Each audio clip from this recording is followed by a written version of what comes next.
Ang alamat ng butiki.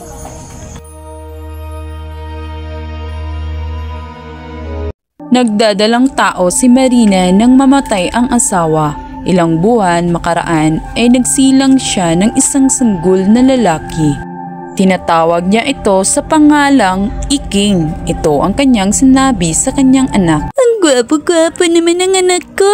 Tatawagin kitang Iking tulad ng tawag ko sa iyong ama. Ikaw talaga anak, napakagwapo mo talagang bata ka. Manang-manang ka ng papa mo. Makalipas ang ilang mga taon, si Iking ay naging malaki na. Isang araw, si Iking ay pinaliguan ng kanyang ina. Pinalaki ni Marina ang anak sa busog sa pagmamahal. Ibinigay niya rito ang lahat ng maibigan. Pinagsilbihan rin niya ito ng labis. Iking, halika na, maligo ka na. Bilisan mo maligo. Masarap pa ang tubig, anak. Sobrang lamig ng tubig o hindi? O gusto mo lalagyan natin ng mainit na tubig para hindi ka giginawin? Masayang masaya na nag-usap silang dalawa ng kanyang anak at sa mga sumunod na araw, si Iking ay napaaway. Makalipas ang ilang sandali ay may inang napasugod sa kanilang bahay at bitbit ang kanyang anak.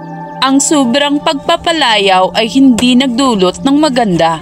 Si Iking ay lumaking masama ang ugali. Naku, ano nangyari sa aking anak? Bakit nagkaganyan yung kanyang mata? Naku, Mari, bigla na lang hong sinuntok ang anak ko. Siya yung umuuna maring sumuntok sa aking anak. Kaya nagkaganyan yan dahil sinuntok din ang aking anak. Lumipas ang mga panahon, si Iking ay naging binata na. At kahit binata na si Iking, nakikipag-away pa rin siya sa labas. Hindi pa rin siya nagbabago gaya ng dati. Ito ang sabi ng kanyang ina. Anak, magbago ka na. Pakiusap anak. Magbago ka na sa ugali mo, parang awa mo na sa akin. Ang pakiusap ng kanyang ina, malakas ang loob ni Iking dahil alam niya kasing kahit anong ang gawin ay tatanggapin pa rin ng ina. At pagkabukas ay nag-igib si Iking ng tubig. Nakakadama siya ng takot. Minsang magkakasakit si Marina.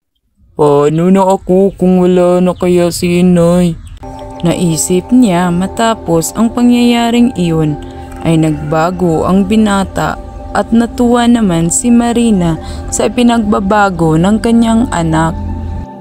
Pero wala pang isang buwan ay nagbalik sa dating ugali si Iking. Nakikipagbarkada at nakikipag-away. Aalis nang walang paalam at linggo na ang nakaraan ay hindi pa umuwi sa kanilang bahay. Di ka lang pare. Huwag mo namang isuntok yan sa akin. Tama na pare. Pare. Minsan ay may pasayaw sa plaza. Halos tumigil sa pagtibok ang puso ni Iking nang masilayan ang isang dalaga. Ibang-iba ang ganda nito sa karamihan. Umibig agad siya sa babae. At hindi siya makapapayag na maunahan ng iba. Tinakot niya ang mga lalaking gustong makipagsayaw sa dalaga. Kaya siya nakalapit dito. Ako si Iking. Pagmamalaki niya sa kanyang sarili. Maaari ba kitang may sayaw, mahal kong Bini-Bini? Napakaganda mong isayaw sa gabing ito. At agad namang tumayo ang isang dalaga at sila ay nagsayaw ni Iking. Hindi maitago ni Iking ang paghanga sa dalaga nang nagpakilalang Maika. Maika, pwede ko bang malaman kung saan kayo nakatira? Ako? Nakatira ako sa barangay ng Mansuran. Ikatlong barangay mula sa hangganan ng Santol. Hanggang isang araw, si Iking ay nagpunta sa kanilang bahay na matapang na humarap kay Maika. Matapang si Iking pero sa harap ni Maika ay naging maamong tupay siya. Maika, sabihin mo kung ano ang gusto mo. Ibibigay ko kahit ano. Iibigin mo lang ako. Hanggang isang araw may nakakilala kay Iking.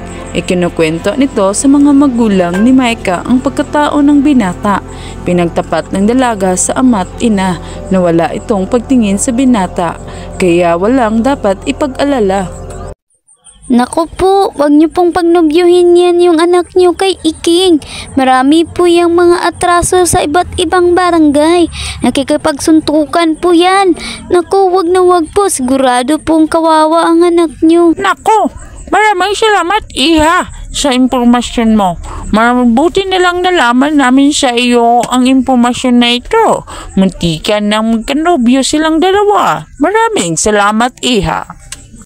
Tama siya. Tama yung narinig natin. Alam mo kasi, Tasyo, nakikita ko din yan si Iking nakipagsuntukan dun sa kapilang bahay. Kaya tama lang naman na hindi natin pagnobyuhin ang ating anak sa kanya. Hanggang isang araw, pumunta si Iking sa bahay ng dalaga. Siya ay tinapat ng dalaga dahil ito ay matapatin na babae. Iking, tatapatin na kita. Ayaw kong magsinungaling sa'yo. Gusto kong sabihin sa'yo na maghanap ka na lang ng babae na mamahalin mo. Huwag na lang ako, Iking. Hindi, ikaw ang gusto ko. Ayaw ko na maghanap ng iba. Gagawin ko ang lahat para magustuhan mo lang ako. Huwag mo naman akong sukuan. Pakiusap.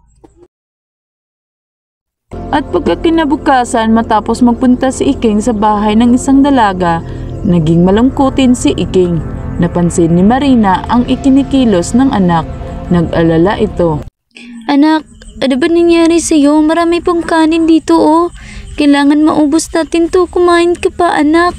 Sige na, anak, Iking. Ayaw ko na. Busog na ako. Wala na akong ganang kumain. Sabihin mo sa akin, anak. Ano bang problema mo?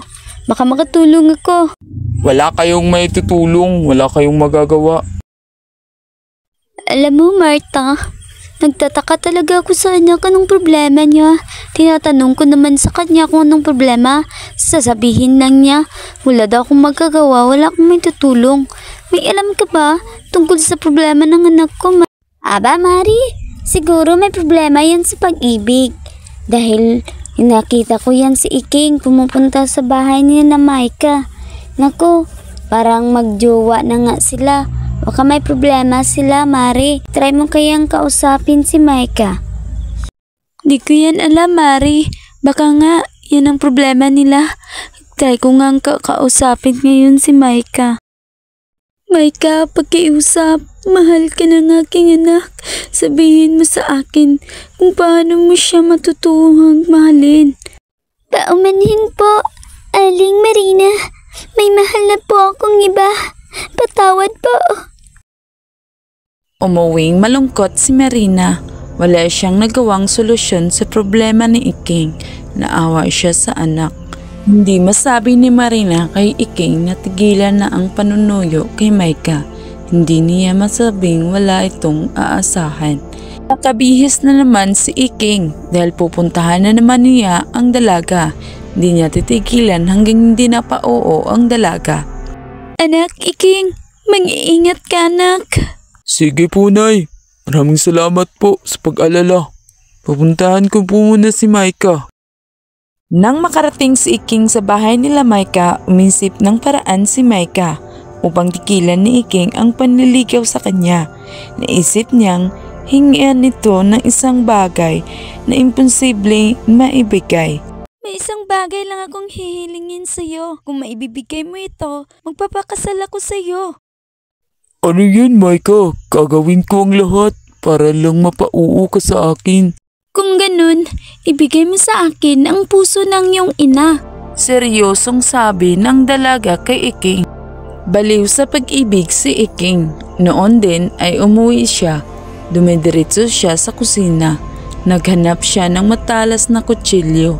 Hindi niya bibiguin si Micah kapalit man ng buhay ng kanyang ina. Sa pagmamadali ay natapilok si Iking. Naku, anak! Nasaktan ka ba? Waring narinig niya ang nag-alalang tinig ng ina. Kinalabutan ang lalaki. Patawad po, Inay.